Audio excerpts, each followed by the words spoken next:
করিমপুর ইসলামী যুব সংঘের উদ্যোগে আয়োজিত দশম বার্ষিক খতমে নবুয়ত আন্তর্জাতিক ইসলামী মহাসম্মেলনের সম্মানিত সভাপতি হাজারাত উলামায়ে কেরাম, তুলাবায়ে এজাম, বিভিন্ন প্রান্ত থেকে রাতের গভীরে ছুটে আসা আমার কোরআন প্রেমিক দিন দরদি মুসলমান ভাই ও বন্ধুগণ, সকলকে অন্তরের অন্তঃস্থল থেকে জ্ঞাপন করছি মুবারক। সবটুকুন শুকরিয়া আল্লাহ সুবহানাহু ওয়া তাআলার জন্য, যিনি আজকের এই বরকতপূর্ণ মাহফিলে আমাদেরকে আসার অবসার তৌফিক দয়া করে ভিক্ষা দান করেছেন। সেজন্য আসুন আমরা সকলে একবার অবনত চিত্তে হৃদয়ের আবেগ অনুভূতি উজাড় করে সমবেত কণ্ঠে বলি আলহামদুলিল্লাহ। অগণিত অসংখ্য দরুদ ও সালাম আল্লাহর সৃষ্টির প্রধান আকর্ষণ, বিশ্ব সভার সভাপতি, সকল নবী রাসূলগণের মাথার তাজ, শামসুল হিদায়াত, বদরুদ্দুজা, সৈয়দুস সাকানাইন, ইমামুল মুরসালিন, খাতামুন নবিয়্যিন অল মুরসালিন, আফতাবে নবুয়ত, শাহানশাহে রিসালাত, সরকারে দো জাহাঁ, সুলতানুল মদিনা, নবিয়ুল আম্বিয়া, হুজুরে আকরম, নূরে মুজাসসম, নূরুন আলা নূর, সয়্যিদিনা হাবিবিনা শফিঈনা মাওলানা মুহাম্মদ সাল্লাল্লাহু আলাইহি ওয়াসাল্লামের উপর আল্লাহ পাক যাকে আজ থেকে ১,৫০০ বছর আগে প্রেরণ করেছেন সর্বশ্রেষ্ঠ ও সর্বশেষ নবী ও রাসূল হিসেবে, যার পরে আজ পর্যন্ত পৃথিবীতে অবশ্যই কোনো প্রকার নবী কিংবা রাসূল অবশ্যই আসে নাই, অবশ্যই এখনও নাই, অবশ্যই কিয়ামত পর্যন্ত আসবে না। সম্মানিত শুধু বারবার উঠানামা করেন কেন? আপনার স্টেজে বসে যান, উঠানামা বন্ধ করেন। প্রিয় সুধী, আপনারা বরেণ্য আলেমদের জবান থেকে দীর্ঘক্ষণ বক্তব্য শুনেছেন, আলহামদুলিল্লাহ। জোরে বলেন আলহামদুলিল্লাহ।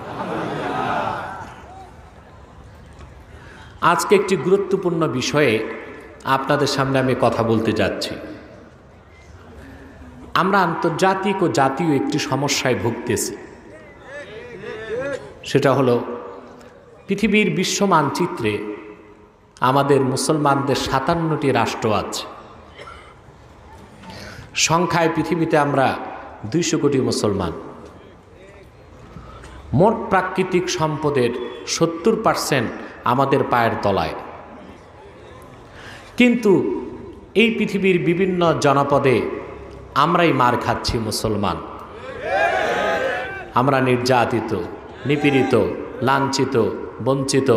আমাদের জনপদগুলো রক্তাক্ত, আমাদের মা বোনদের ইজ্জত বুলণ্ঠিত, আমাদের সম্মান ও মর্যাদা বিনষ্ট করা হচ্ছে। কি তার মূলভূত কারণ তা খুঁজে দেখতে হবে, ঠিক কিনা? জোরে বলেন। মুসলমানের সৃষ্টি কি মার খাওয়ার জন্য, অধিকার বঞ্চিত থাকার জন্য? কাফের মুশরিক জালেম অত্যাচারীদের রক্তচক্ষু দেখে মুসলমান মাথা নত করে রাখবে, এজন্যই কি মুসলমানের সৃষ্টি? তাহলে এই পরিস্থিতি কেন এবং তার থেকে উত্তরণের উপায় কি? তার জবাব একটাই, আল্লাহ তার রাসূলের সাল্লাল্লাহু আলাইহি ওয়াসাল্লামের দেখানো পথে আমরা পরিপূর্ণ মুমিন হতে পারি নাই, ঠিক কিনা? আমরা মুসলমান, কিন্তু হাকিকাতের মুসলমান হতে পারি নাই। হাকিকাত আর নকল এক হয়? আপনারা ফুল লাগিয়ে রেখেছেন, এসব হচ্ছে কৃত্রিম ফুল, এটার কোনো গ্রান নাই। ফুটন্ত গোলাপ আর কাগজের গোলাপ পার্থক্য আছে? জোরে বলেন।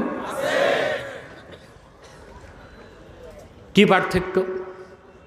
একটা হচ্ছে কাগজ, আরেকটা হচ্ছে কাগজের ফুল, আরেকটা হচ্ছে আসল ফুল, ঠিক কিনা?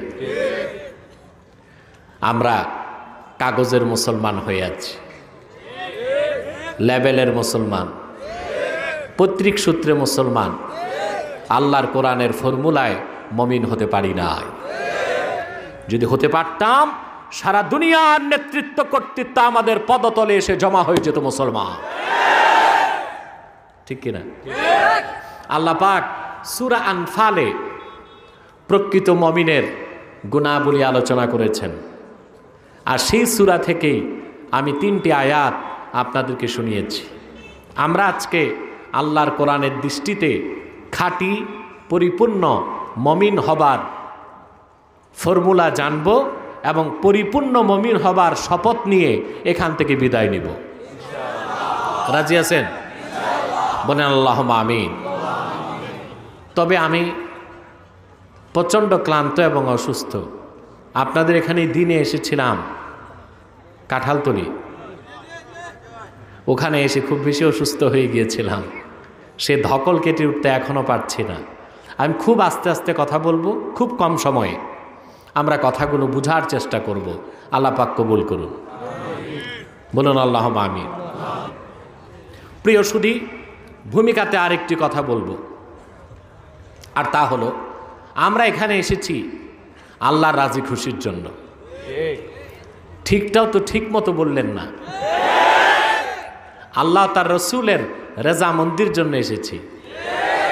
এই হাজার হাজার মানুষ, প্যান্ডেলে জায়গা নাই, প্যান্ডেলের বাইরেও আপনারা যত লোক এখানে, তার অর্ধেক লোক তার বাইরে।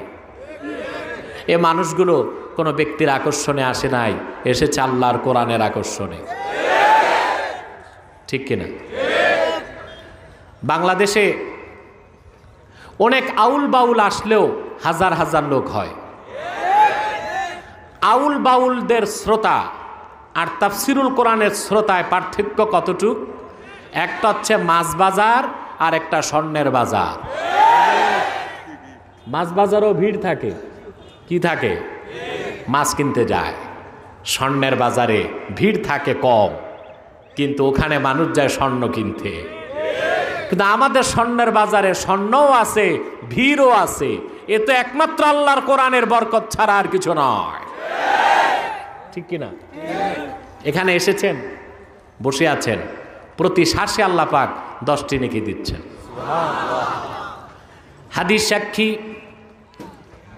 বাড়ি থেকে হেঁটে এসেছেন, প্রত্যেকটা কদমে আল্লাহ পাক 10টি করে নেকি লিখে দিয়েছেন। বাড়ি যাবার আগে যদি মৃত্যু হয়ে যায়, আল্লাহ পাক শহীদের খাতায় নাম তুলে দিবেন। শুধু তাই নয়, বাড়ি থেকে যত দূর মৃত্যু হবে, আল্লাহ পাক ততটুকুন জায়গা কবরের মধ্যে জান্নাতের টুকরা বানায় দিবেন। বারবার বলছি, স্টেজটা ক্লোজ করে দাও, উঠা নামা বন্ধ করো। মানুষ যখন ভদ্রতার সীমা এড়িয়ে যায়, তখনই আমাদেরকে রাগ করতে হয়। কতবার বলবো, স্টেজে সিঁড়ি করছে ঢেউটিন দিয়া, চাল দিয়া, এটা উঠলে নামলে মনে হয় ঢোল বাজাচ্ছে, এটা তো ডিস্টার্ব হয়। উঠানামার দরকারটা কি? যে যেখানে আছেন বসে যান। প্রিয় ভাই সব, তাহলে প্রত্যেক শ্বাসে 10 নেকি পাচ্ছেন, প্রত্যেক কদমে 10 নেকি পেয়েছেন। আলহামদুলিল্লাহ বলবেন না? খুশি আছেন? মাহফিলের মাঝামাঝি সময় একদল ফেরেশতা আল্লাহর কাছে চলে গেছেন। খুশি হলে আওয়াজ দিয়ে বলেন সুবহান। আল্লাহ পাক জিজ্ঞেস করেছেন, তোমরা কোথা থেকে আসলা? ফেরেশতা জবাব দেয়, রব্বুল আলামিন, তোমার একদল বান্দা মাজালিসুল ইলম, কোরআনের এলেমের মজলিসে বসেছে, সেখান থেকে আসলাম। আল্লাহ পাক বলেন, আমার বান্দারা বসে আছে, বিনিময়ে আমার কাছে কি চায়? সুবহানাল্লাহ। বিনিময়ে চান না কিছু? কথা বলে না। আপনারা হাজার হাজার লোক দূর থেকে এসছেন, ভাড়া লাগছে না? মুনাজাতের পর তো কোনো সিন্নিও নাই, কথা বলেন, এত লোককে সিন্নি দিবে কোত্থেকে? আর আমরা তো সিন্নি খাওয়া সুন্নি না, সুন্নত মেনে সুন্নি। আমাদের সিন্নি হইলেও চলে, না হইলেও চলে। আর যারা সুন্নত ছাড়া সুন্নি, ওদের সিন্নি ছাড়া সুন্নি হওয়া যায় না, ঠিক কিনা?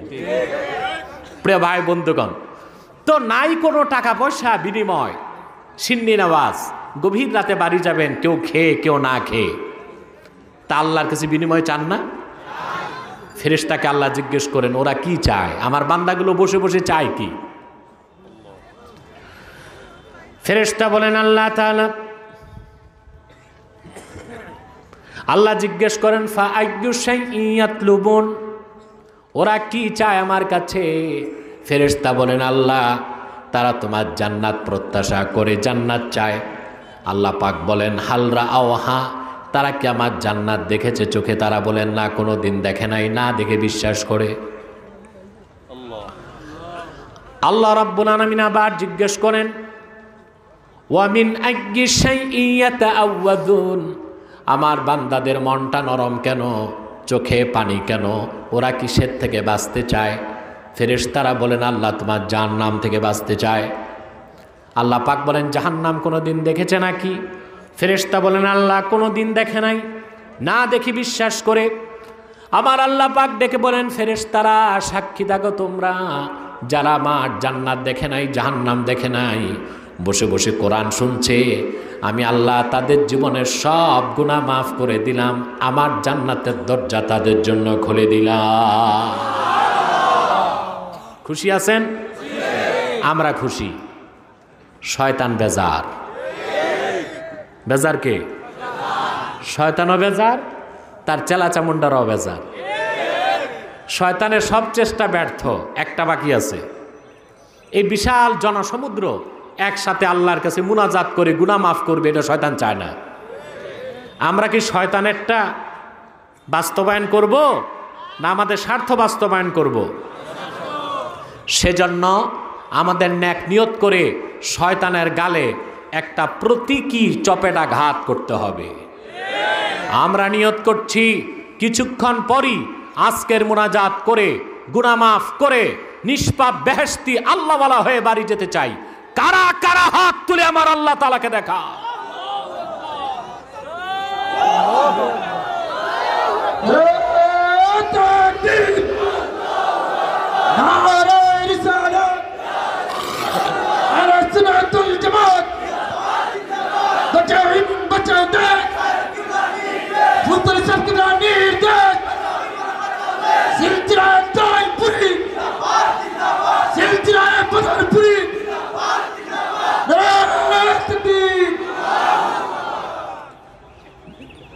স্লোগানের পর মাইক বন্ধ হয়ে যাবে, ওইটা স্পিকারটা বন্ধ হবে, বুঝে নাই কথা? স্লোগানের পরে স্পিচটা বন্ধ করে দিতে হবে, মাউথটা বন্ধ থাকবে স্লোগানের পরে। কোথায়? এ লোকের গলার আওয়াজ তো আমার চেয়ে বেশি, খাজনা থেকে বাজনা বেশি। মাশাআল্লাহ, বলেন মাশাআল্লাহ। তার গলাকে আল্লাহ তাআলা আরো উচ্চকিত করে দেন। প্রিয় ভাই বন্ধুগণ, আসেন এবার খাঁটি মুমিন কিভাবে হব আল্লাহর ভাষায় তা শুনি এবং সংক্ষিপ্ত ব্যাখ্যা নিব। আমার সাথে পড়েন, আউযু বিল্লাহি মিনাশ শাইতানির রাজীম, বিসমিল্লাহির রাহমানির রাহিম।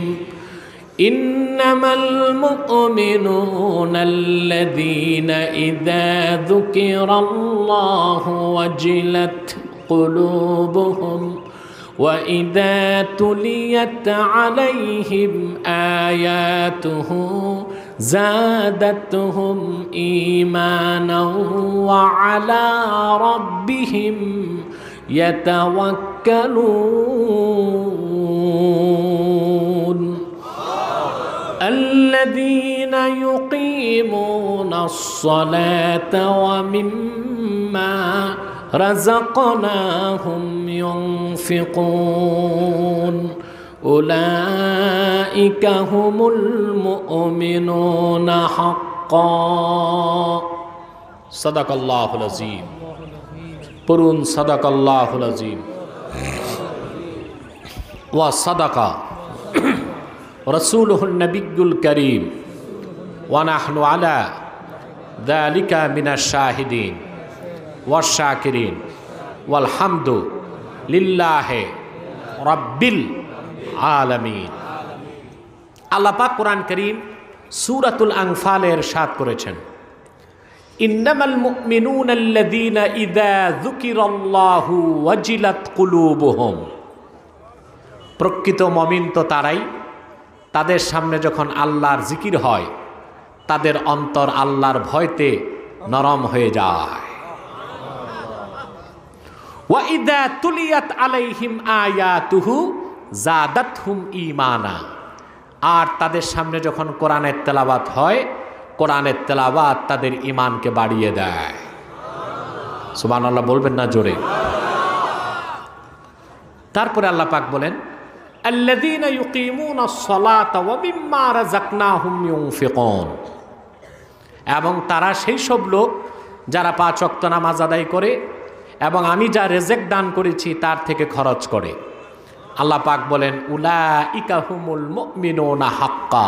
তারাই হচ্ছে খাঁটি মুমিন, প্রকৃত মুমিন। আওয়াজ করে বলেন সুবহান। এই কথাগুলো কার? এই কথায় কোনো সন্দেহ নাই, যা মহাসত্যের সর্বোচ্চ মানদণ্ডে উত্তীর্ণ। এখন আসুন আমরা একটু ব্যাখ্যা শুনি। আল্লাহ পাক বলেছেন, মুমিনগণের সামনে যখন জিকির হয় আল্লাহর, তাদের মনটা নরম হয়ে যায়। সুবহানাল্লাহ। জিকির বলতে আমরা কি বুঝি, আর এখানে আল্লাহ কোন জিকিরের কথা বলেছেন? সুবহানাল্লাহ। আল্লাহ পাক কোরআনে অনেকগুলো আমলকে জিকির বলেছেন। কি বলছেন? যেমন তিনি নামাজকে জিকির বলেছেন। কি বলেছেন? আমি বলছি না, আল্লাহ পাক বলেছেন। আল্লাহ রাব্বুল আলামিন বলেন, ইন্নানি আনাল্লাহ লা ইলাহা ইল্লা আনা ফা'বুদনি ওয়া আকিমিস সালাতা লিযিকরি। নিশ্চয় কোনো সন্দেহ নাই, আমি হলাম আল্লাহ, আমি ছাড়া কোনো মাবুদ নাই। মুসা, তুমি আমার ইবাদত করো আর আমার জিকির হিসেবে নামাজ আদায় করো। নামাজকে আল্লাহ কি বলেছেন? জিকির। শুধু জিকির না, সবচেয়ে বড় জিকির বলেছেন। সুবহানাল্লাহ বলবেন। আল্লাহ রাব্বুল আলামিন বলেন, উতলু মা উহিয়া ইলাইকা মিনাল কিতাবি ওয়া আকিমিস সালাহ ইন্নাস সালাতা তানহা আনিল ফাহশাই ওয়াল মুনকার ওয়া লাযিকরুল্লাহি আকবার। সুবহানাল্লাহ। সবচেয়ে বড় জিকির কি? নামাজ। এত আস্তে তোমরা মাতো না কেন? আজকে রাগটাগ করছো নাকি? সবচেয়ে বড় জিকির কি? সালাত। সুবহানাল্লাহ। আমার দেশে যারা ভণ্ড পীর, তাদের কাছে শুধু আছে লাফায় ফালায় করো জিকির যেমনে খোদায় রাজি। নামাজ রোজার ধারে কাছেও নাই। ঠিক কিনা? এইরকম ভণ্ড পীররাই খাঁটি সুন্নিদেরকে ওহাবির তকমা লাগায়। ঠিক কিনা? ভণ্ড সুন্নি এরা ফরমালিন যুক্তি সুন্নি, যাদের কাছে নামাজ নাই, রাসূলুল্লাহর সুন্নত নাই, দ্বীনের পক্ষে সংগ্রাম নাই, আন্দোলন নাই, শিরক কুফরের বিরুদ্ধে বক্তব্য নাই, শুধু আছে বুজুর্গ পারাস্তি আর মাসলাক পারাস্তি। তারা খাঁটি সুন্নি নয়, তারা মুনাফিক, তারা ফরমালিন যুক্ত। তাদের পূর্বপুরুষ ইংরেজদের দালালি করেছে, তারাও বর্তমানে নাস্তিক রামবামদের দালালি করে যাচ্ছে।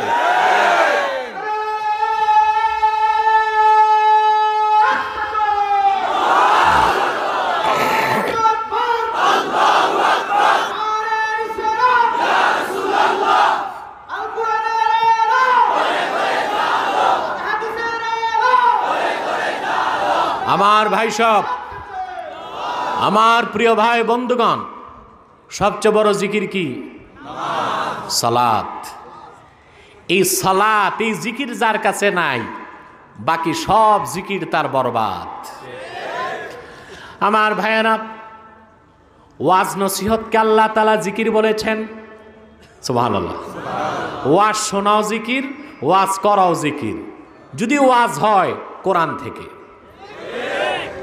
আল্লাহ পাক বলেন ফাযাক্কির ইন নাফাআতিয যিকরা সায়াযাক্কারু মান ইয়াখশা ওয়া ইয়াতাজান্নাবুহাল আশকাল্লাযী ইয়াসলান নারাল কুবরা।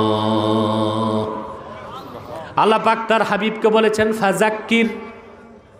সবগুলো তাফসীরে এসেছে ফাইজ হুম, হে রাসূল আপনি জিকির করুন। ফাযাক্কির, তাদের মনে করায় দেন, অর্থাৎ তাদেরকে ওয়াজ করেন, উম্মতকে ওয়াজ করেন। সুবহানাল্লাহ বলবেন না? ওয়াজ করা কি? জিকির। শোনা কি? জিকির। যদি ওয়াজ হয়, আওয়াজ না হয়। এখন তো আমার দেশে কি বলবো, আর না বলেও তো পারি না, আউল বাউলের দিন শেষ। আউল বাউলের দায়িত্ব নিয়েছে কিছু ফাউল বক্তা। ওদের ওয়াজে কোরআন নাই, হাদিস নাই, আছে বুজুর্গদের বানানো কিছু মিথ্যা গীত, যার সাথে ইসলামের ইতিহাসের কোনো সম্পর্ক নাই। ওটা ওয়াজ না আওয়াজ? যেটা বলেন ওয়াজ না আওয়াজ। এতে হয় কি জানেন, আগে মানুষ ওয়াজে আসলে ইমান বাড়তো, আর এখন ভণ্ড বক্তাদের ওয়াজে আসলে ইমান যা আছে ওইটাও যায়। ঠিক কিনা? তাহলে নামাজ হচ্ছে জিক্র, ওয়াজ করা কি? সুবহানাল্লাহ বলবেন না? এটাও কি? জিক্র। আমার ভাইয়েরা, রাসূলুল্লাহর মহব্বতে দরুদ সালাম পড়বেন, সেটাও জিক্র। ঠিক কিনা? কেমন জিকির? আল্লাহ পাক হুকুম করেছেন সাল্লু আলাইহি ওয়া সাল্লিমু তাসলিমা। মুহাম্মদ সাল্লাল্লাহু আলাইহি ওয়াসাল্লামের উপর দরুদ পাঠাও, সালাম জানাও আদবের সাথে। সুবহানাল্লাহ। সকাল বিকাল যে মৌখিক জিকির পীর সাহেবগণ করেন, এটাও জিকির। এটাও কি? এটাও কোরআনে আসছে। আমার দেশে অনেক বক্তা বলে শুধু আল্লাহ আল্লাহ জিকির কোরআন হাদিসে নাই, বলে না? আসেনি এরকম বক্তা? কথা বলে না? বলে পীর সাহেবরা যে সকাল বিকাল মুখে জিকির করে আল্লাহ আল্লাহ, এটা নাই। ওরা তো কোরআনই পড়ে নাই ভালো করে। আল্লাহ পাক এই কোরআনে বলেছেন ফাসাব্বিহ বিসমি রাব্বিকাল আযীম। সুবহানাল্লাহ। আল্লাহ বলেছেন ফাজকুরিসমা রাব্বিক, আপনার রবের নামের জিকির করুন। বলেন তো আমার রবের সবচেয়ে বড় নাম কি? তাহলে আল্লাহ আল্লাহ জিকির করার কথা আছে না নাই কোরআনে? হাদিসে নাই? বুখারীর হাদিস, আল্লাহর হাবিব ইরশাদ করেছেন লা তাকুমুস সাআতু হাত্তা ইউকালা আল্লাহু আল্লাহ। যতদিন আমার উম্মতের মুখে আল্লাহর জমিনে আল্লাহ আল্লাহ জিকিরে থাকবে, ততদিন কিয়ামত হবে না, হবে না। তাহলে নামাজ জিকির, ওয়াজ করা জিকির, কোরআন তেলাওয়াত জিকির, দরুদ সালাম জিকির, মুখের জিকির সেটাও জিকির। এখন সূরা আনফালে আল্লাহ কোন জিকিরের কথা বলেছেন? আবার এই কোরআন এই পুরাটাই জিকির। এটা কি? সুবহানাল্লাহ বলবেন না? আল্লাহ রাব্বুল আলামিন বলেছেন ইন্না নাহনু নাযালনা যিকরা ওয়া ইন্না লাহু লাহাফিজুন। নিশ্চয়ই এই জিকির, এটা কি কি বলছেন? কোরআনকে কি বলেছেন? নিশ্চয়ই জিকির, এটা আমি নাজিল করেছি আমার বান্দা মুহাম্মদ সাল্লাল্লাহু আলাইহি সাল্লামের উপর, আর এই জিকির সংরক্ষণের দায়িত্ব আমি আল্লাহ নিজের হাতে রেখেছি। এই কোরআনকে আল্লাহ বলেছেন জিক্র, এমন জিকির, রাসূলুল্লাহর এমন মুজিজা, কিয়ামত তক এই কোরআন কেউ পরিবর্তন করতে পারে নাই, পারে না, পারবে না। ঠিক কিনা বলেন? আমার কলিজায় রক্তের ক্ষরণ হচ্ছে মুসলমান। ভারতে কুখ্যাত এক ভণ্ড, তার নামটা নিতে আমার ঘৃণা করে। ওয়াসিম রেজবি নামে এক শয়তান। আল্লাহর কোরআন থেকে ২৬টি আয়াত নিষিদ্ধের জন্য আদালতে মামলা করেছে। আপনারা জানেন সে কোন সম্প্রদায়ের লোক? শিয়া। আমি বহু আগ থেকে কুখ্যাত শিয়াদের কাফের বলে থাকি। যে সম্প্রদায় আল্লাহর কোরআনের ২৬টি আয়াত নিষিদ্ধ করতে চায়, সেই শিয়া সম্প্রদায় আর ইহুদি সম্প্রদায়ের মধ্যে তো কোনো পার্থক্যই নাই। আমরা কুলাঙ্গার ওয়াসিম রেজভির মৃত্যুদণ্ড চাই। বাংলাদেশ থেকেও সিংহের মতো গর্জন করে ভারত সরকারকে জানাই দিতে হবে, তোমাদের সাজানো নাটক আমরা বুঝতে পেরেছি। আদালত থেকে যদি রিট খারিজ করা না হয়, বাংলাদেশের মুসলমান এমন আগুন জ্বালাবে তাতে তোমরা জ্বলে পড়ে ছাই হয়ে যাবে, তোমাদের অস্তিত্ব মাটির সাথে মিশে যাবে ইনশাআল্লাহ।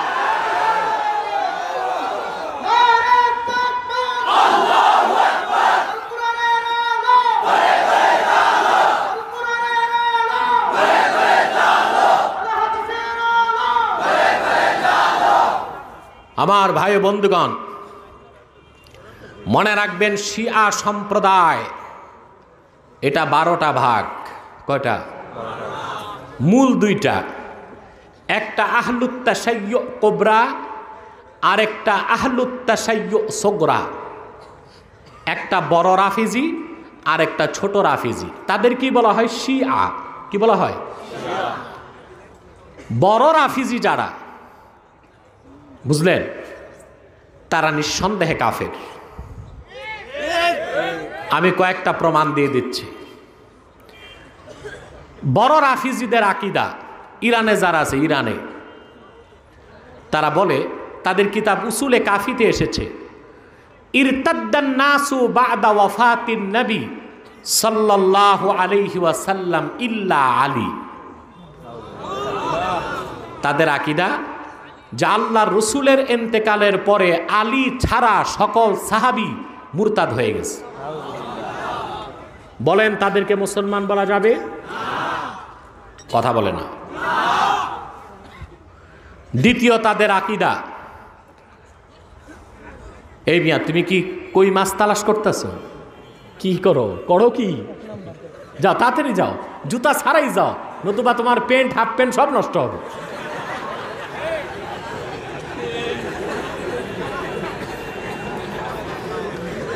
প্রিয় ভাই বন্ধুগণ, কষ্ট হচ্ছে আপনাদের। ইরান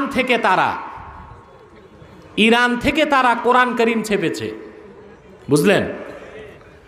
ওখানে একটা সূরার নাম লেখছে তারা সূরাতুল ওয়ালায়া। নাউজুবিল্লাহ বলবেন না? 114টি সূরায় ওয়ালায়া নামে সূরা আছে। সেটা কোন সূরা জানেন? সূরা আলাম নাশরা। এই সূরাতে আল্লাহ নাজিল করছেন 8টা আয়াত, তারা ঢুকাইছে একটা আয়াত।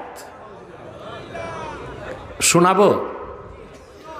আলাম নাশরাহ লাকা সাদরাক ওয়া ওয়াদানা আনকা ওয়িজরাক আল্লাযী আনকাযা যাহরাক ওয়া রাফা'না লাকা যিকরাক ওয়া জাআলনা আলিয়ান সাহরাক।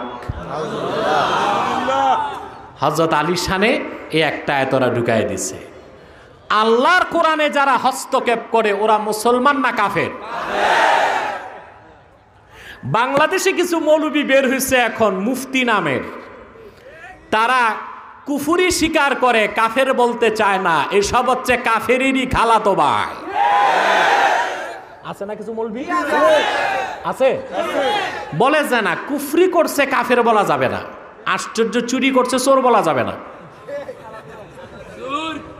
ডাকাতি করছে ডাকাত বলা যাবে না, বদমাশি করছে লম্পট বলা যাবে না, কুফরি বলছে কাফের বলা যাবে না। এই সব ভণ্ডগুলো যুগে যুগে যখনই ইসলামের শত্রু নাস্তিক মুরতাদ ব্লগার আর বাতিল পন্থীগণ কুফরি করে, তাদেরকে কুফরির ফতোয়া থেকে বাঁচাবার জন্য এই ভণ্ড মৌলবীগুলো মাঠে নেমেছে। তাদেরকে চিহ্নিত করতে হবে, ঠিক কিনা বলেন? আমার দেশে কিছু মৌলবী আছে আর কিছু নেতা আছে, কথায় কথায় সৌদি আরবের সমালোচনা করে। এদেরকেও মনে রাখবেন ইরানের দালাল, শিয়াদের দালাল। সৌদি আরবের পররাষ্ট্রনীতি মনে রাখবেন, আরবের পররাষ্ট্রনীতি হচ্ছে আরব বিশ্বের 1 নম্বর শত্রু ইসরায়েল, 2 নম্বর শত্রু ইরান।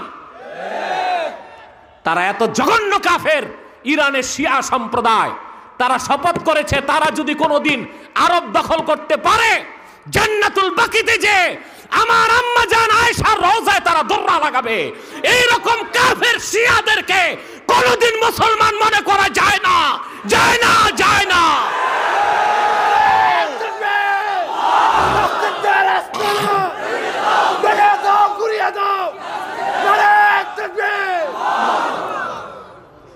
তারা এত বড় বেয়াদব, হযরত মুয়াবিয়াকে কাফের বলে। হ্যাঁ, এজিদ বেঈমান, এজিদকে আমিও কাফের বলি। তাই বলে হযরত মুয়াবিয়া উচ্চ মর্যাদা সম্পন্ন সাহাবী। কেনানের অপরাধে নূহ নবী অপরাধী হন নাই, এজিদের অপরাধে হযরত মুয়াবিয়া অপরাধী হবেন না, ঠিক কিনা? সেই জন্য ওয়াসিম রেজবি শিয়া সম্প্রদায়ের কাফের বলেই 26টা আয়াত নিষিদ্ধের দাবি তুলেছে। এটার নামটাই মুসলমানের নাম, আসলে হচ্ছে ইহুদির চেয়ে নিকৃষ্ট কাফের, ঠিক কিনা? আবার আমি ফিরে যাচ্ছি। সাউন্ড কি কমে গেছে বাবা? হ্যাঁ, কমে যায় নাই তো সাউন্ড? চমৎকার মাইক, সুন্দর মাইক। এই জন্য তোমাকে বলতেছি প্রয়োজন হলে একটু সাউন্ড বাড়াই দিও একটু। প্রিয় ভাই বন্ধুগণ, তাহলে আল্লাহ নামাজকে জিকির বলেছেন, মনে পড়ছে? ওয়াজকে জিকির বলেছেন, দরুদ সালামকে জিকির বলেছেন, ঠিক কিনা? কোরআনকে জিকির বলেছেন। এখন প্রশ্ন হলো, সূরা আনফালে আল্লাহ বলেছেন ইযা যুকিরাল্লাহু ওয়াজিলাত কুলুবুহুম, ওখানে জিকির অর্থ কি? এই জিকিরের কথা বাংলাদেশে আলোচনা করা হয় না। কেন হয় না আমি নিজেও জানি না। এই জিকিরের ব্যাখ্যায় বিশ্ববরণ্য মুফাসসির ইবনু কাসির তার তাফসিরে লিখেছেন ইযা যুকিরাল্লাহ আই ইযা যুকিরা ইনদাহুম আহকামুল্লাহ, আল্লাহর আইন, আল্লাহর বিধানকে আল্লাহ এখানে জিকির বলেছেন। আছে এই জিকিরের কথা দেশে? নাই। খানকায় জিকিরের কথা আছে, সকাল সন্ধ্যা জিকিরের কথা আছে, কিন্তু আল্লাহর বিধান, আল্লাহর আইন, আল্লাহর কানুন, এটাকেও আল্লাহ জিকির বলেছেন। সেই জিকিরের চর্চা আমাদের মধ্যে না। এই যে মুসলিম বিশ্বের পতনের মূলে এটা। সমাজ, রাষ্ট্র পরিচালনার ক্ষেত্রে আল্লাহর আইন, আল্লাহর জিকির বাদ দিয়ে ইংরেজদের আইন আর জিকিরকে গ্রহণ করছে। কথা বুঝেন নাই? মুসলমানের ব্যক্তি জীবন, সমাজ জীবন, রাষ্ট্র জীবন চলবে কার আইনে? ওই আইনকে আল্লাহ কি বলছেন? মাশাআল্লাহ, আমার শ্রোতার সাথে আমার সম্পর্ক ভালো আছে, আলহামদুলিল্লাহ। এরকম কোয়ালিফাইড শ্রোতা এত হাজার হাজার লাগে না, 100 হইলে চলে, ঠিক কিনা? আমরা মাছ বাজার চাই না, স্বর্ণের বাজার চাই। আমরা কোয়ান্টিটিতে বিশ্বাসী না, কোয়ালিটিতে বিশ্বাসী, ঠিক কিনা বলেন? আলহামদুলিল্লাহ বলেন, সুম্মা আলহামদুলিল্লাহ। তবে বাংলাদেশের মানুষ ধীরে ধীরে ওয়াজের নামে আওয়াজ আর আউল বাউল ফাউলদের বাদ দিচ্ছে। মানুষ এখন আল্লাহর কোরআন শুনতে চায়, হাদিস শুনতে চায়, ঠিক কিনা বলেন? তাহলে আমার ভাইয়েরা, মুসলিম বিশ্বের পতনের মূলে কি? সুস্পষ্টভাবে মনে রাখবেন, মুসলিম দুনিয়ার, মুসলিম রাষ্ট্রের মানুষগুলো, শাসকগুলো, নেতাগুলো সব জিকির গ্রহণ করেছে। তারা নামাজ পড়ে, সকাল সন্ধ্যা জিকির করে, কোরআন তেলাওয়াত করে, কিন্তু আল্লাহর আইনকে যে আল্লাহ জিকির বলেছেন সেই জিকিরকে গ্রহণ করতে পারে না, ঠিক কিনা? 57টা রাষ্ট্র আমাদের। কয়টা রাষ্ট্রে শাসক আছেন যিনি কোরআনের আইনকে মানেন? কথা বলেন। আমি একটা উদাহরণ দিই। একটি বাস মৌলভীবাজার থেকে চট্টগ্রাম যাবে, 40 জন প্যাসেঞ্জার, বাসও খুব দামি বাস। এখন বাংলাদেশে দামি দামি বাস নেমে গেছে, দেখেন না? বাসের পিছনে লেখা থাকে সড়ক পথে বিমানের ছোঁয়া। বাহ, তাহলে আর বিমান লাগে কেন? দরজা নাই, জানালা নাই, ভাঙ্গা চূড়া বাস, তার পিছও লেখা সড়ক পথে বিমানের ছোঁয়া। ঠিক কিনা? কিন্তু মোস্ট কমফোর্টেবল বাস বাংলাদেশে এখন আছে না? বলবেন আপনি তাহলে হেলিকপ্টারে আর প্লেনে চড়ে এত টাকা খরচ করেন কেন? বাস হলে কি হবে? সড়ক হয় নাই, বিদেশের মতো সড়ক হয় নাই। আমার দরবার শরীফ থেকে চিটাগাং রোড আসতে জ্যামে আমাকে কখনো 2 ঘন্টা লাগে। কয় ঘন্টা? তাহলে গাড়িতে এসে দিনে মাহফিল করে রাতের মাহফিল ধরা কি সম্ভব? কথা বলেন। তা আমি যে হেলিকপ্টারে চলি, আমার দেখা দেখি এখন অনেক পীর বা বক্তাও শুরু করছে। কিন্তু কথা হচ্ছে আমার এটা বিলাসিতা নয়, এটা প্রয়োজন। এটা কি প্রয়োজনে আপনি খরচ করবেন, সেটা অপচয় নয়। দিনের পথে খরচ করলে সেটাও সওয়াব হয়ে যাবে। দামি বাস যাবে কই? চট্টগ্রাম। 40 জন প্যাসেঞ্জার, সামনের 20 জন শায়খুল হাদিস, তারপর 10 জন মুহাদ্দিস, তারপর 10 জন দেশের সেরা পিশাব। বাস ভর্তি 40 জনই আউলিয়ায়ে কেরাম। কিন্তু ড্রাইভার বসানো হলো যাকে, তিনি হচ্ছেন একজন চিরাচরিত ইয়াবাখোর মাতাল। এখন মৌলভীবাজার থেকে বাস চট্টগ্রাম যাবে না মেঘনা পার হওয়ার পর যাবে খালে নয়তো ডালে? কোথায় যাবে? প্যাসেঞ্জার কি সব আউলিয়ায়ে কেরাম, আর ড্রাইভার সব। মনে রেখো মুসলমান, আজ 57টি রাষ্ট্রের মালিক আমরা, 200 কোটি মুসলমান আমরা, 70% সম্পদ আমাদের পায়ের তলায়।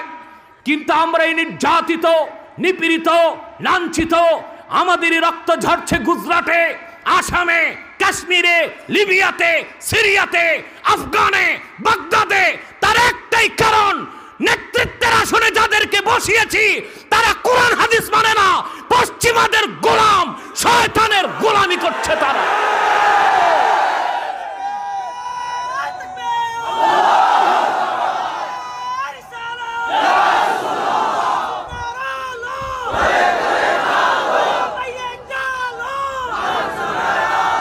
মনে রেখো আমার ভাইরা, আমার বন্ধুরা, যেই দিন মুসলিম দুনিয়ার শাসকগণ, জনগণ নামাজের জিকির, হজের জিকির, যাকাতের জিকির, সকাল সন্ধ্যার জিকিরের সাথে আল্লাহর আইন ও বিধানের জিকিরকে গ্রহণ করবে, সারা দুনিয়া মুসলমানের নেতৃত্বে চলে আসবে।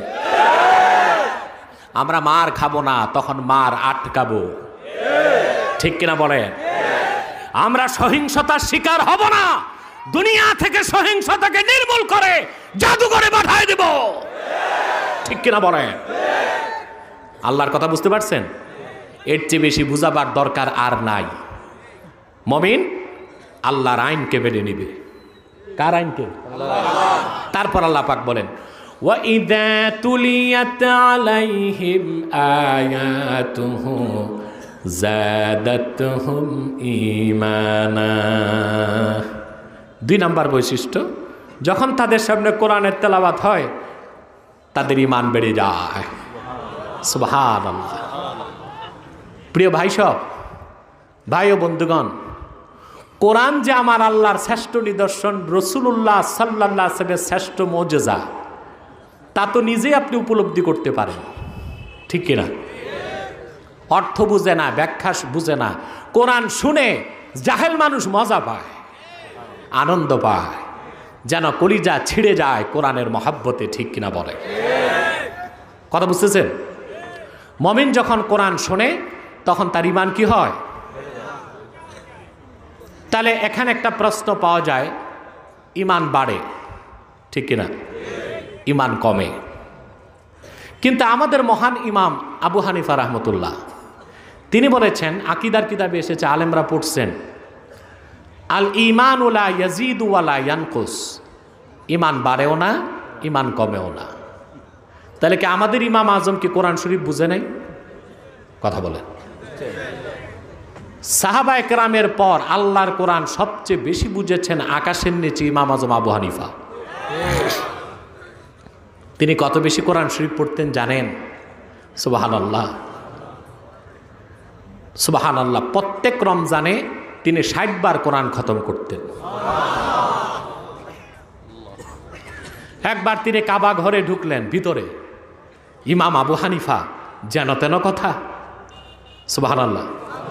বুখারীর দাদা ওস্তাদের ওস্তাদ, ৪ জন সাহাবী সাক্ষাৎ লাভ করছেন। সারা জীবন কোরআন হাদিস থেকে ৮১,০০০ মাসালা বের করছেন। ব্যবসার টাকা দিয়া ইমাম মোহাম্মদ, ইমাম ইউসুফ, ইমাম জাফরের মতো ২০,০০০ ছাত্র তৈরি করছেন।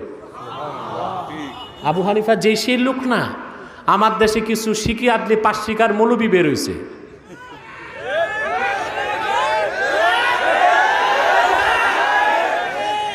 ইমাম আবু হানিফার ভুল ধরে। কার ভুল ধরে? আছে না? ওনাদের নামগুলো আবার সুন্দর, সব শেখ। তুবাইশ ইবনে খুবাইশ। ওনারা ভুল ধরে কার? আবু হানিফার।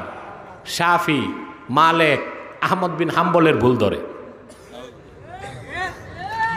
ইমাম আবু হানিফা রহমতুল্লাহ, ওনার উস্তাদ ছিল ১২শত তাবেঈ, নিজে ছিলেন তাবেঈ। সাক্ষাৎ লাভ করছেন ৪ জন সাহাবী, ৬ লক্ষ হাদিস জমা করেছেন, ৫০,০০০ মুখস্থ করেছেন। সুবহানাল্লাহ, সুবহানাল্লাহ। ৫৭ বার হজ আর উমরা করছেন। শেষবার যখন মক্কায় গেলেন, কাবার ইমাম দরজা খুলে দিয়েছেন, তিনি বাইতুল্লাহর ভিতরে ঢুকছেন। যে 2 রাকাত নামাজের নিয়ত করছেন, এক পায়ে দাঁড়াইছেন। প্রথম রাকাতে সূরা ফাতিহা থেকে সূরা কাহাফ পর্যন্ত 15 পারা শেষ করলেন। দ্বিতীয় পায়ে দাঁড়িয়ে বাকি 15 পারা শেষ করলেন। 2 রাকাত নামাজ শেষ। এত বড় মুহাদ্দিস, মুজতাহিদ, আবেদ, জাহেদ, একবার 2 বার নয়, ইমাম হাসকাফি দুররে মুখতারে লিখেছেন, ইন্নাহু রাআ রাব্বাহু মিআতা মাররাতিন ফিল মানাম।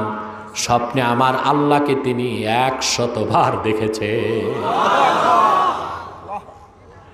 2 রাকাত নামাজ শেষ করে ইয়েতিমের মতো, কাঙ্গালের মতো 2টা হাত আল্লাহর কাছে বাড়ায় কাঁদতে লাগছে কাবার ভিতরে। ফরিয়াদ করতে লাগলেন, আল্লাহুম্মা মা আবাদা হাদাল আবদুদ দাঈফ হাক্কা ইবাদাতিক ওয়ালাকিন আরাফাকা হাক্কা মারিফাতিক। মালিক, তোমারই নগণ্য গোলাম আবু হানিফা তোমার ইবাদতের কোনো হক আদায় করতে পারে নাই, তবে আল্লাহ তোমারে চিনতে পেরেছে আবু হানিফা। সুবহানাল্লাহ। তিনি কোরআন শরীফ বুঝে নাই, আমরা বুঝছি নাকি? কথা বলেন। মৌলবীদের অবস্থা দেখেন না, সব প্যারালাইজ। 1 পৃষ্ঠা কোরআন শরীফ পড়লে লাহনে জলি হবে 70টা। আর হাদিস যদি পড়তে দেন তাতে গোসল ফরজ।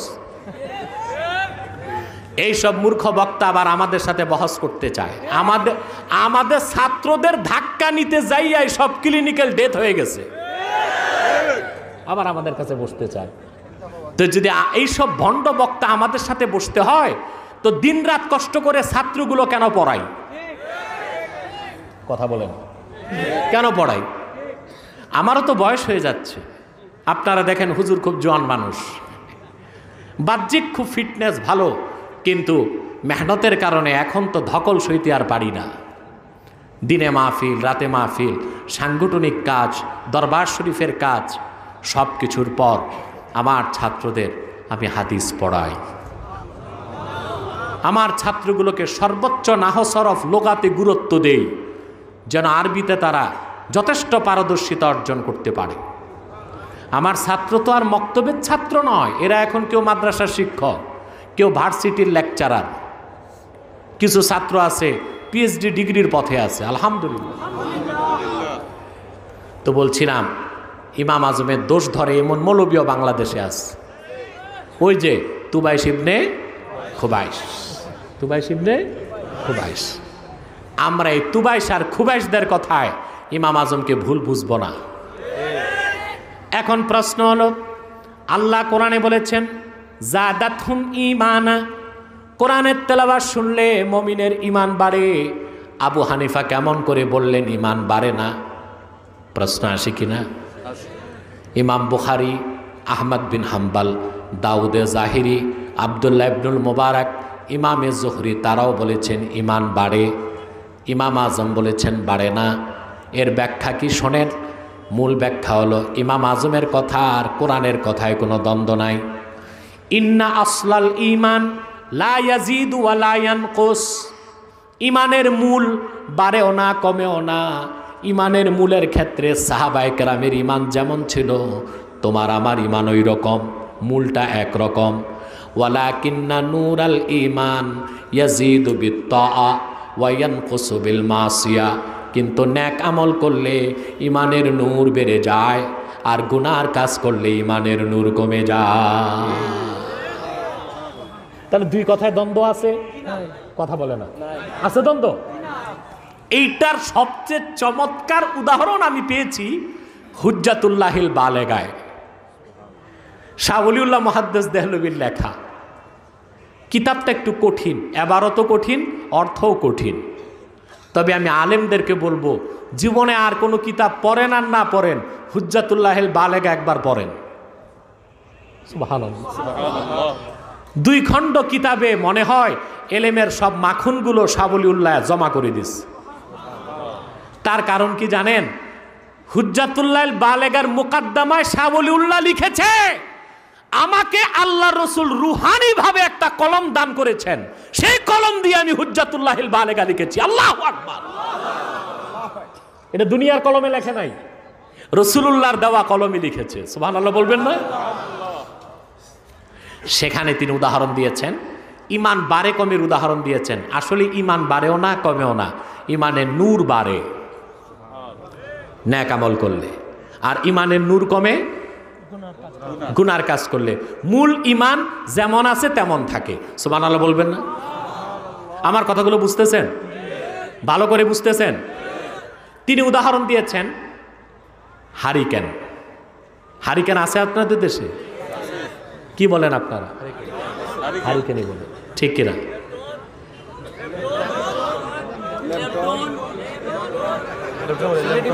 কি কি মাতো বুঝি না। লালটেন, ঠিক আছে। উর্দুতে ওইটারে লালটিন বলে। উর্দুতে কি বলে? লালটিন, ঠিক আছে। ও, তোমরা বলো ল্যাম্পন, ভালো কথা। তোমরা বলো ল্যাম্পল, আমি ভাবছি কোন দেশের প্রেসিডেন্টের নাম বলে। প্রিয় ভাই সব, আমার ভাই বন্ধুগণ, অনেক রাত হয়ে গেছে, আমরা এখন গুছাবো আলোচনা, কারণ আমরা মুনাজাত করে বাড়ি যেতে হবে, ঠিক কিনা? যে কথা বলছিলাম, এই যে হারিকেন, বুঝলেন? আপনি হারিকেন যখন জ্বালান সন্ধ্যায়, আগুন জ্বলে না ভিতরে ফিতায়? কিন্তু সারা রাত জ্বলতে জ্বলতে বাইরের যে কাঁচ কালো হয়ে যায়, ঠিক কিনা? কালো যখন হয়ে যায়, সন্ধ্যায় যেই আলো ঘরে থাকে, রাতের শেষে সেই আলো পাওয়া যায়? কেন? বাইরের অন্ধকার ভিতরের আলোকে কমায় দেয়, কিন্তু ভিতরের ফিতায় আগুন যেমন ছিল তেমন আছে। শাহ ওলিউল্লাহ মুহাদ্দিস দেহলভী রাহমাতুল্লাহ উদাহরণ দিয়েছেন, মুমিন একবার যখন ঈমান আনে, ঈমানের নূর যখন জ্বলে যায়, সে যখন নেক আমল করে, তার অন্তর পরিষ্কার যখন হয়, ঈমানের নূর বেড়ে যেতে থাকে। আর যখন সে গুনার কাজ করে, তখন তার অন্তর কালো হতে থাকে, সেই জন্য তার ইমানের নূর কমে যায়। সেজন্য আল্লাহ পাক বলেছেন, ইদা তুলিয়াত আলাইহিম আয়াতুহু জাদাতহুম ঈমানা। মুমিনগণের সামনে যখন কোরআনের তেলাওয়াত হয় তাদের ঈমান বেড়ে যায়। এই কথাগুলোর অর্থ বুঝছেন? 3 নাম্বার প্রকৃত মুমিনের উদাহরণ আল্লাহ দিয়েছেন, ওয়া আলা রাব্বিহিম ইয়াতাওয়াক্কালুন। সত্যিকার মুমিনগণ তাদের রব মহান আল্লাহর উপর ভরসা করে, বলেন সুবহানাল্লাহ। এইটাকে আরবিতে বলে তাওয়াক্কুল। কি বলে? আমরা পীর সাহেবরা, ওয়ায়েজরা, বক্তারা যত তাওয়াক্কুলের ওয়াজ করি তার 10 ভাগের 1 ভাগ তাওয়াক্কুল আমাদের ভিতরেই নাই। ঠিক কিনা? খাঁটি মুমিনের সবচেয়ে বড় গুণ হলো তাওয়াক্কুল আল্লাহ। সর্বদাই সে আল্লাহর উপর তাওয়াক্কুল করবে। ঠিক কিনা বলে? আল্লাহ পাক নবীগণের মাধ্যমে তাওয়াক্কুলের শিক্ষা দিয়েছেন।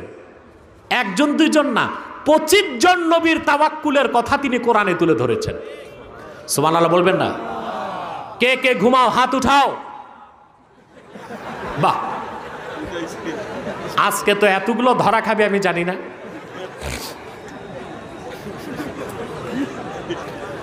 আমার ভাইয়েরা, প্রকৃত মুমিন তাওয়াক্কুল করবে কার উপর? সর্বশক্তি দিয়ে বলেন কার উপর? তাওয়াক্কুল কিভাবে করতে হয় আল্লাহ পাক সে শিক্ষা কোরআন কারিমে দিয়েছেন। হযরত ইব্রাহিম আলাইহিস সালাম নমরুদের আগুনের কুণ্ডলীর সামনে তার হাত পাও বাঁধা, জানেন আপনারা? ঠিক কিনা? নমরুদ যখন আগুন প্রজ্বলন করলো হযরত ইব্রাহিমকে আগুনে দিতে, আগুনের তাপ এত বেশি ছিল কাছে যাওয়া যায় না। কাসাসুল কোরআনে ইবনু কাসির লিখেছেন, সেখানে নমরুদের রাজত্বে এক ইঞ্জিনিয়ার ছিল, তার নাম ছিল হুজান। কি নাম? জোরে বলেন। সে নমরুদকে বলল, আমি একটা যন্ত্র বানায় দিই, এই যন্ত্রে বসায় ইব্রাহিমকে আগুনে ফালাও। তখন সে বানায় দিল একটি কাঠের যন্ত্র, তার নাম এসেছে হাদিসে মিন জানিক। কি না? মিন জানিক, যার বাংলা হলো কাঠের কামান। কাঠের কামান বানানো হলো, আগুন জ্বলছে সামনে, হযরত ইব্রাহিমের হাত পা বেঁধে রেখে দেওয়া হলো কাঠের কামানে। রশি টানা হলো, কাঠের কামান ঘুরছে। আল্লাহ পাক আপন দোস্ত ইব্রাহিমের তাওয়াক্কুল যাচাই করার জন্য জিবরিলকে পাঠায় দিলেন। জিবরিল এসে হযরত ইব্রাহিমকে বললেন, ইব্রাহিম, তোমার সামনে আগুনের কুণ্ডলী, দাউ দাউ করে আগুন জ্বলছে, কিছুক্ষণ পর সেই আগুনে তোমাকে ফেলে দেওয়া হবে। আলাকা হাজাতুন ইয়া ইব্রাহিম, আমি জিবরিল, তোমার প্রয়োজন থাকলে আমার কাছে বলো। তাওয়াক্কুল কি জিনিস শোনেন। হাদিস সাক্ষী, হযরত ইব্রাহিম জিবরিলকে পাল্টা প্রশ্ন করলেন, রে জিবরিল, সাহায্যের তো দরকার আছে আমার, কিন্তু তোমার কাছে প্রশ্ন, হাজাতুন ইলাইকা আও ইলাল্লাহ, সেই প্রয়োজন সাহায্যের কি তোমার কাছে বলবো না আমার আল্লাহর কাছে? সুবহানাল্লাহ বলবেন না? আল্লাহ ডেকে বলেন, রে জিবরিল, আমার খলিল পরীক্ষায় পাশ করেছে, তার তাওয়াক্কুল যাচাই করার দরকার আর তোমার নাই।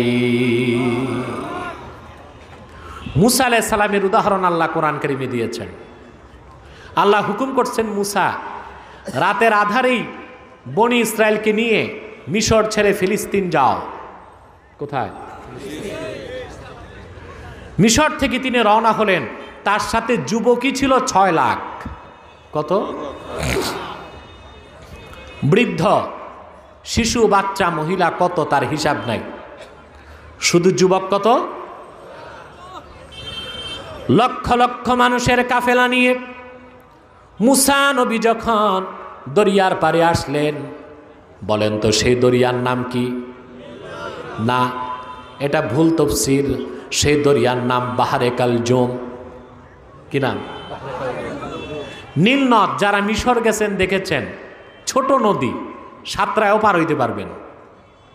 আর বাহরে কালজুম মুসা নবী যেটা পার হয়েছেন সেটা 10 মাইল পাস। উত্তাল ঢেউ, কয়টা নৌকা এই লাখ লাখ মানুষ পার হবে? সাগর পারে দাঁড়ায় আছেন তিনি। ফেরাউন খবর পেয়ে সকালবেলা 80,000 সৈন্য নিয়া, ঘোড়সওয়ার নিয়া মুসা নবীকে ধরতে আসছে। আচ্ছা বলেন ভাই, 10টা ঘোড়া দৌড়ালে তুফান শুরু হয়ে যায়, 80,000 মানুষ নিয়ে ফেরাউন আসছে, হাজার হাজার ঘোড়া নিয়ে। আকাশ কালো হয়ে গেছে ধুলায়। বনে ইসরাইল মুসা নবীকে ধরছে। চিৎকার দিয়ে তারা মুসাকে বলল, ক্বালু ইন্না লামুদরাকুন। ওরে মুসা, বাড়িতে ছিলাম তাই তো ভালো ছিল, তুমি বাড়িঘর থেকে বের করে আনলা, দরিয়ার পারে, সামনে পানি, পিছনে তরবারি, আমাদের জীবন দেওয়া ছাড়া কোনো গতি নাই, জলদি পালানোর ব্যবস্থা করো। এটা বিপদ কিনা বলেন? কথা বলে না।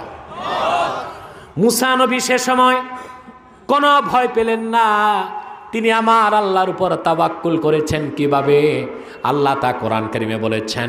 মুসা নবী জবাবে বলেছেন, কাল্লা ইন্না মাইয়া রব্বি সায়াহদিন।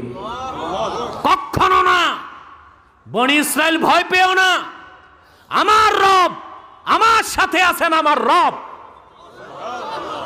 সায়াহদিন, এক্ষুনি তিনি পথ তৈরি করে দিবেন। এই ঘটনা বলা আমার উদ্দেশ্য না, আমি তাওয়াক্কুল বুঝাচ্ছি। আল্লাহ পথ বানাই দিছেন, কথা বলে না। এই লক্ষ লক্ষ বনি ইসরায়েলের ছিল 12টা গোত্র, আল্লাহ 12টা শুকনা রাস্তা বানাই দিছেন। এক পার থেকে তারা চলে গেলেন। সুবহানাল্লাহ বলবেন না? এবার আসেন, সব নবী রাসূলগণের মাথার তাজ আমার নূর নবী মুহাম্মদ সাল্লাল্লাহু আলাইহি সাল্লামের তাওয়াক্কুল যা ছিল, সেই দরজায় কোন নবী রাসূল যেতে পারে নাই। আল্লাহর কোরআন সাক্ষী, আমার নূর নবী মুহাম্মদ সাল্লাল্লাহু আলাইহি ওয়াসাল্লাম হিজরতের রাতে মক্কা থেকে হিজরত করে গারে হেরাতে আসলেন। কোথায়? আপনারা জানেন, সকালবেলা আবু জেহেল 100 তরবারিওয়ালা যোদ্ধা নিয়ে আসলো, ঠিক কিনা? কিন্তু কুখ্যাত আবু জেহেল এবং কাফেরের দল গারে হেরাতে আসার আগেই আল্লাহ পাক মাকড়সাকে হুকুম করলেন, গারে হেরার মুখে মাকড়সা জাল পেতে দিল। সুবহানাল্লাহ বলবেন না? কবুতরে সে ডিম পেরে দিল। মাটিকে আল্লাহ হুকুম করলেন, বাবলা গাছ হয়ে গেল।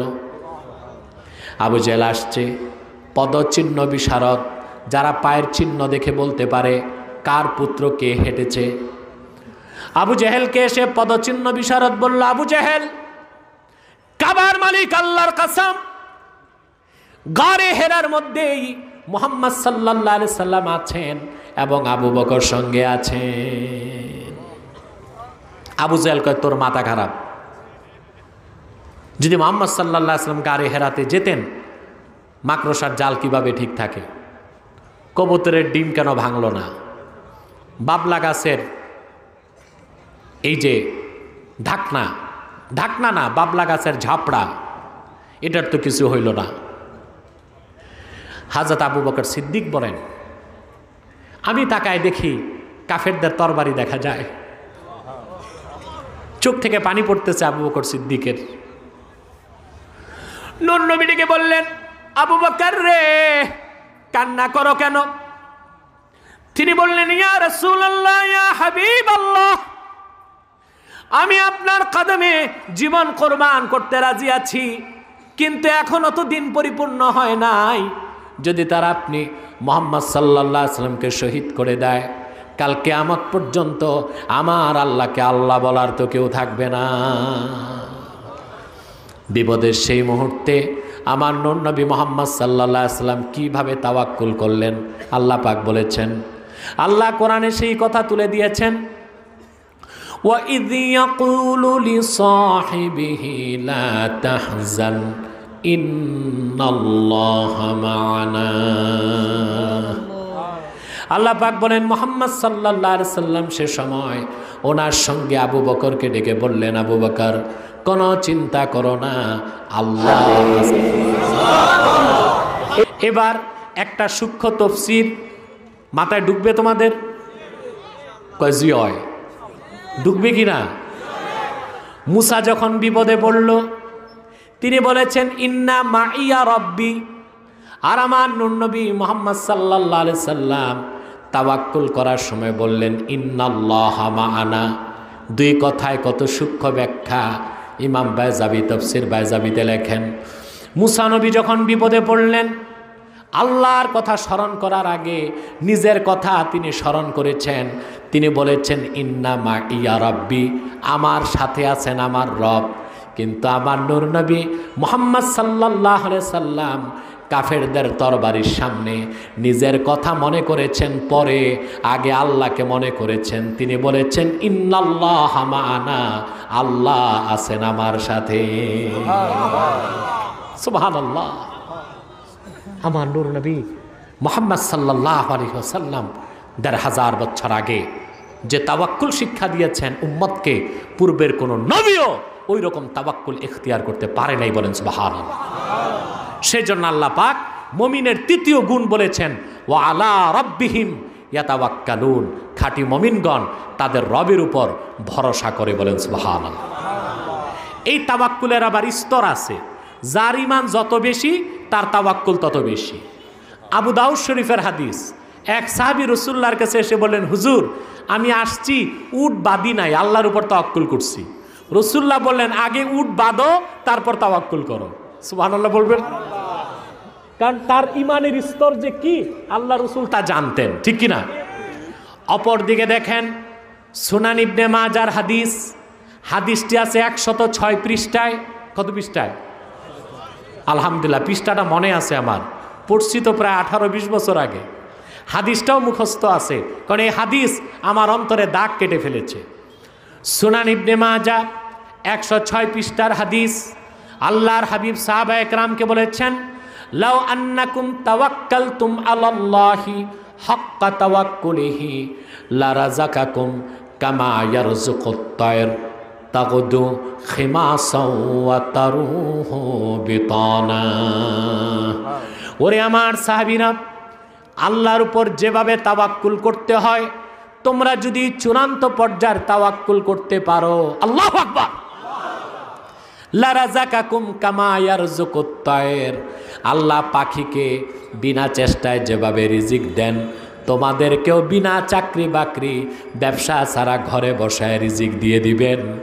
তাগদু খিমাসাও ওয়া তারুহু বিতানা, সকালবেলা পাখিগুলো খালি পেট বের হয়ে যায়, আল্লাহ আল্লাহ জিকির করে, শুনি আমরা কিচির মিচির করে, ঠিক কিনা বলেন? পাখিগুলো আল্লাহর নাম স্মরণ করে খালি পেট বের হয়ে যায়, সন্ধ্যায় যখন বাড়ি ফিরে আসে পেট ভরে যায়। তাওয়াক্কুল কার উপর করবেন? জোরে বলেন কার উপর? আমি আগেই বলেছি আমরা পীরেরা, বক্তারা, ওয়াইজরা তাওয়াক্কুলের ওয়াজ যা করি তার ১০ ভাগের ১ ভাগ আমাদের মধ্যে নাই। সেজন্যে আমরা ওয়াজ করার আগে চিন্তা করি মুরিদ বাড়বে না কমবে, নেতা চিন্তা করে কর্মী বাড়বে না কমবে, বক্তা চিন্তা করে আগামী বছরের দাওয়াত ফাইনাল হবে কি হবে না। তাওয়াক্কুল নাই, কি নাই? তাওয়াক্কুল নাই। মিয়া সাহেব, মুমিন কখনো মৃত্যুকে ভয় পেতে পারে না, কারণ সে জানে তকদিরে যা লেখা আছে এর বাইরে কিছু হইতে পারে না। আল্লাহ পাকের একটা বাণী তোমাদের শোনায় শেষ করে দেই আজকে। কই জি না, মাথা কি ঠিক আছে তোমাদের?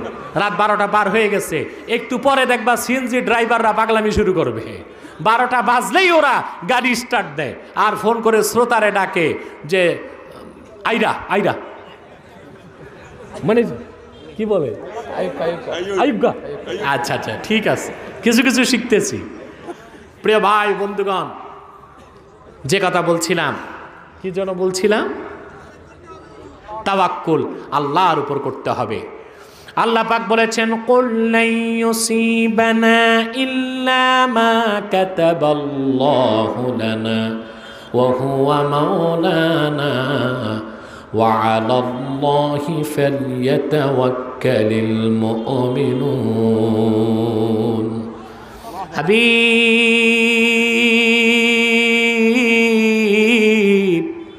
মুহাম্মদ সাল্লাল্লাহু আলাইহি ওয়াসাল্লাম, আপনি আপনার উম্মতকে বলে দেন, লা ইউসিবানা ইল্লা মা কাতাবাল্লাহু লানা, আমাদের ভাগ্যলিপিতে আল্লাহ যা লিখেছেন এর বাইরে কোনো বিপদ আপদ, মৃত্যু, যন্ত্রণা, হামলা মামলা, হুলিয়া, জেল, জুলুম, নির্যাতন আমাদের স্পর্শ করতে পারবে না। বলেন সুবহানাল্লাহ।